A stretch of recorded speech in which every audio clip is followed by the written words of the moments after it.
no jogo de ontem e qual é a sua expectativa para o jogo na altitude contra o Wilstermann nesse meio de semana?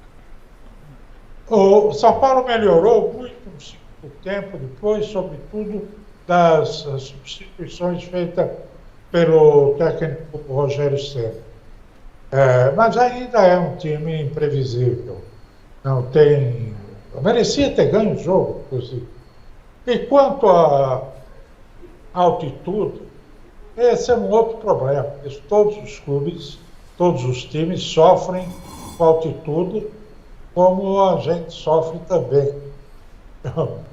Eu estou aqui me lembrando em 78, expulsão da seleção brasileira, em que o técnico Cláudio Coutinho, no avião, quando a gente estava para descer em Bogotá, ele me vendo cigarro na mão e o uisquinho na outra, ele falou, vai devagar, porque o negócio aqui é altitude, você sabe, olha, cuidado e tal, e coisa. Abriu a porta do avião, deu espaço e pum, desabou no chão. Eu tive que me consolar lá no vasinho do lado, porque, coitado. Ô André, o São Paulo... É que o uísque ajuda a oxigenar o cérebro, né? Coisa que o Coutinho, né, mestre? Tem isso também, o uísque não é tão ruim assim. Serve para algumas coisas, né? André, o São Paulo melhorou? Olha, o São Paulo é um caso à parte. São Paulo que sempre foi uma referência em planejamento, sempre foi uma referência na sua diretoria, no seu presidente, na base, que nem o Barcelona tem, que é 10 campos, quer dizer, tem que formar jogador, a gente não sabe o que acontece. E hoje a gente vê, hoje não, faz tempo que a gente vê um São Paulo passivo. O Corinthians perde e ainda tem aquela muvuca, tem toda aquela confusão, coisa de Corinthians. E a foto que o Regis falou, essa aqui? Exato, A gente tem um presidente que fica fingindo que é amigo do Roberto Carlos. Isso aqui é montagem. Isso é montagem. Isso é montagem, porque na verdade, se eu não me engano, o personagem verdadeiro que está atrás aí, acho que talvez... É o Amado Batista. O Amado Batista. Quer dizer, a gente tem um presidente, bicho, que fica perdendo tempo fazendo Photoshop ao lado do Roberto Carlos, sendo que ele nem tá ali, cara. Palmeirense Roberto Carlos. Tá de brincadeira isso. Então, Flávio, eu acho que o São Paulo está muito passivo. O Corinthians, o próprio Santos, o Palmeiras não tem perdido. O time perde, aí você vê uma mudança, alguma coisa acontece, uma bagunça. O São Paulo parece que aceita tudo como se não tivesse acontecendo nada. Um time que é tricampeão mundial, um time que tem a estrutura que tem a história que tem.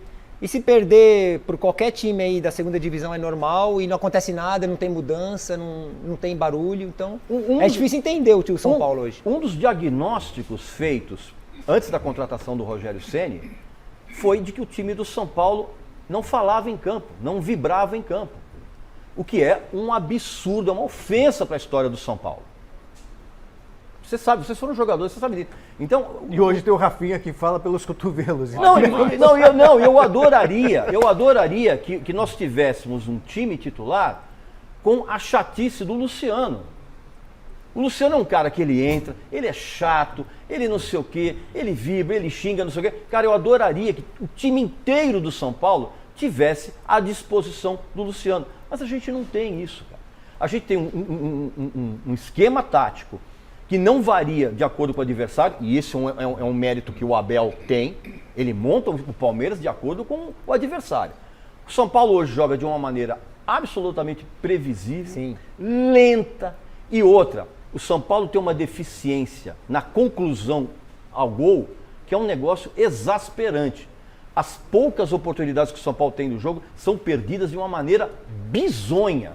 E se a gente, Regis, você que é São Paulo, e se a gente está falando aqui de um vexame do Corinthians contra o Palmeiras, como o Paulo falou, o Chico falou, o que se fala então do que o São Paulo fez contra o Palmeiras no segundo jogo, sabendo que já vai com 3 gols de diferença e você não dá um chute a gol? Pois é. Então acho que isso sim é um vexame maior. Fora de casa o time de São Paulo não ganha, né? Não, mas não ganha porque joga como time pequeno. Fechado. Não, ainda quando você joga fechado, mas você tem uma Dá saída resultado. de bola, você tem um esquema que tem uma saída de bola um pouco mais rápida para você exatamente fazer uso do contra-ataque, mas cara, o São Paulo não tem isso. O São Paulo joga a 5 por hora e é exasperante assistir.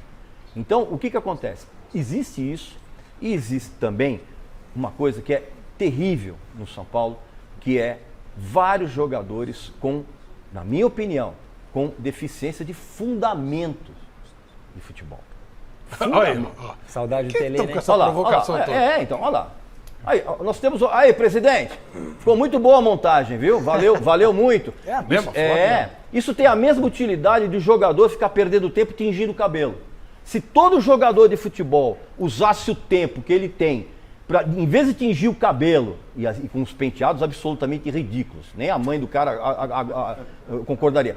Se todo jogador usasse o tempo que ele perde para tingir o cabelo e aprimorar fundamento, São Paulo estava um pouquinho melhor. Te dá O saudade legal da é o época do cara Pelé, descobrir que a foto era com o Amado Regis? Batista. Oi. não Te dá com- saudade da É época falta, do tem Pelé? que fazer Ah, também. só de brincadeira, Fundamento, André. de Pelo amor de treino, de- Deus, a época do Tele é um negócio. Pois é. Eu via os treinos. Você Eu via? via. Ficava lá sofrendo Até, lá, cara. não tinha luz, tava escurecendo, Eu o vi Tele o Tele pegava Cafu e o você, Pavão. eu